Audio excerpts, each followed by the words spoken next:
Bonjour et bienvenue à cette 13e vidéo sur le petit catéchisme de Martin Luther. Quel est le but des 10 commandements? Dans quel but Dieu nous donne sa loi? Comme d'habitude, allons chercher les réponses à ces questions dans les vérités fondamentales de la Bible.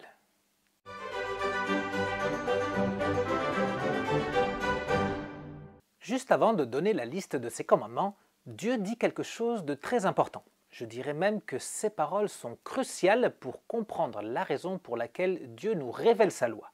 On peut lire cette introduction au commandement dans Exode 22. « Je suis l'Éternel, ton Dieu, qui t'ai fait sortir d'Égypte, de la maison d'esclavage. » Dieu donne la loi à son peuple après l'avoir libéré de l'esclavage, pas avant. Il n'a pas donné sa loi à son peuple pendant qu'il était esclave afin de voir s'il était obéissant et fidèle et s'il méritait d'être libéré par la suite. Non, Dieu les a d'abord libérés, puis il leur a donné ses commandements. C'est-à-dire que d'entrée, les commandements ont été donnés pour servir le Dieu sauveur et lui répondre avec reconnaissance. Et comme il y a une introduction aux commandements, il y a aussi une conclusion. Cette conclusion, on va la lire dans Deutéronome 7, 9 et 10. « Sache donc que c'est l'Éternel ton Dieu qui est Dieu. Ce Dieu fidèle garde son alliance et sa bonté jusqu'à la 1000e génération envers ceux qui l'aiment et qui respectent ses commandements. En revanche, il rend directement leur dû à ceux qui le détestent et les fait périr. Il ne tarde pas à agir envers celui qui le déteste et il lui rend directement son dû. » Dans l'introduction, Dieu donne les raisons de suivre ses commandements. Dans la conclusion, il donne une promesse et une mise en garde. La libération, c'est la raison de l'aimer. La promesse, c'est la raison de lui faire confiance par-dessus tout. La mise en garde, c'est la raison de le craindre. C'est là l'explication du premier commandement. Nous devons craindre et aimer Dieu par-dessus tout et mettre en lui notre entière confiance. Mais pour comprendre le but de la loi de Dieu, voyons ce que nous dit l'explication du catéchisme à la conclusion des commandements. Dieu menace de punir tous ceux qui transgressent ses commandements. C'est pourquoi nous devons craindre sa colère et ne pas violer sa loi. Par contre, il promet sa grâce et que du bien à tous ceux qui observent ses commandements. C'est pourquoi nous devons l'aimer, nous confier en lui et agir de bon cœur selon ses commandements. On dit que la loi de Dieu nous rend un triple service. Elle est pour nous un frein, un miroir et une règle. Par sa mise en garde, la loi de Dieu fonctionne comme un frein. Un frein, ça sert à s'arrêter à temps, ça sert à éviter un accident.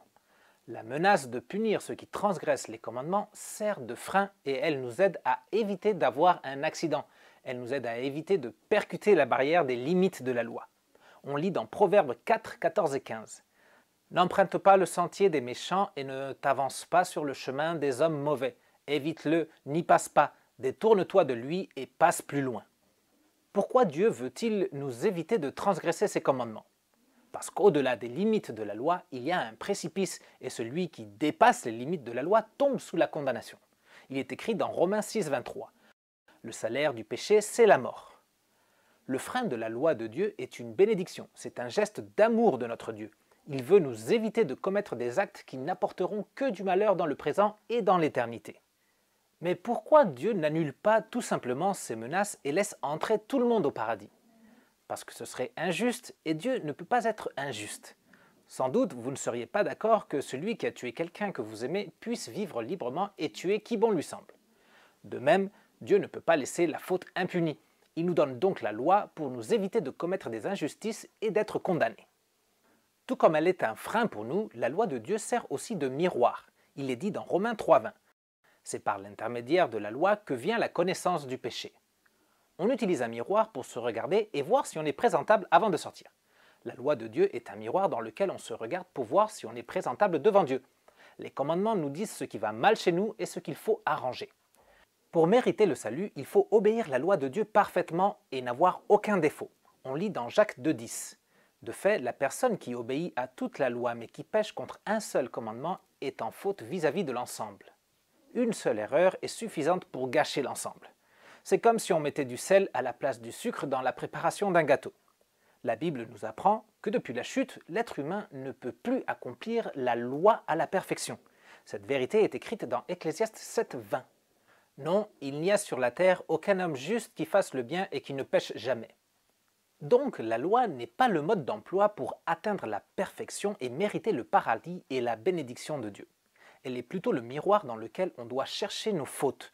L'entrée au paradis ne se mérite pas, Elle nous est donnée gratuitement et par avance en Jésus-Christ. D'abord, Dieu nous a sauvés, puis il nous a donné sa loi. On se regarde dans le miroir de la loi afin de trouver nos fautes pour ensuite chercher la miséricorde de Dieu en Jésus-Christ et recevoir le pardon. Il est dit dans Galates 3,11. Il est évident que personne n'est déclaré juste devant Dieu dans le cadre de la loi, puisqu'il est dit « le juste vivra par la foi ». Puisque nous sommes sauvés et pardonnés par la foi en Jésus-Christ, la loi devient pour nous une règle. C'est la troisième fonction de la loi. Une règle, ça sert à mesurer, mais aussi à tracer des lignes droites. Nous n'avons plus besoin d'accomplir parfaitement la loi de Dieu pour être sauvés, mais celui qui est sauvé voudra agir correctement afin d'honorer celui qui l'a sauvé. Si nous sommes reconnaissants à Dieu de nous avoir sauvés gratuitement et sans qu'on le mérite, on doit se poser la question « Qu'est-ce que je peux faire pour montrer ma reconnaissance ?» On lit dans Michée 6,8.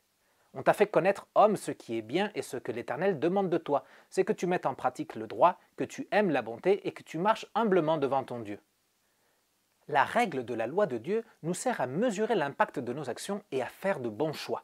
La règle de la loi de Dieu nous conduit à agir avec rectitude, avec droiture. Et pour nous donner encore plus envie de suivre la règle de la loi, Dieu nous fait une promesse. On lit dans Deutéronome 5,10.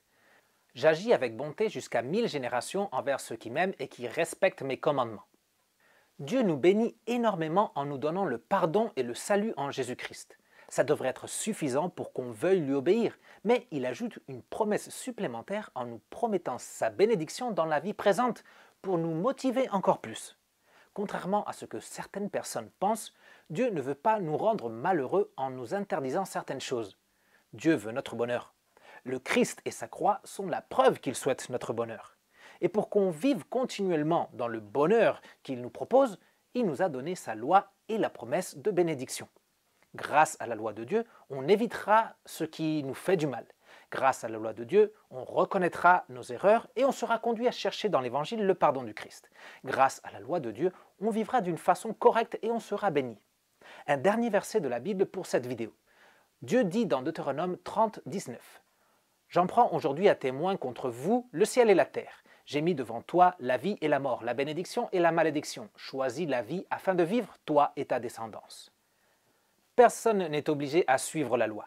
Mais afin de t'aider à faire un choix, je veux juste te rappeler que Dieu t'a sauvé en Christ, qu'il te pardonne et qu'il te bénit gratuitement. Il a fait une alliance avec toi et il ne t'abandonnera jamais. Tu as maintenant la liberté de rejeter le bonheur qu'il te propose ou de rester avec lui et embrasser sa bénédiction en Christ. C'est tout pour cette fois. Si tu as aimé la vidéo, clique sur le pouce levé. Si tu trouves que cette vidéo peut être intéressante pour tes amis, partage-la. Si tu veux laisser un message, écris dans les commentaires. Et pour vérifier que tu as bien tout compris, réponds au quiz qui se trouve dans la description. Allez, on se retrouve bientôt pour continuer notre étude des vérités fondamentales de la Bible. Ciao!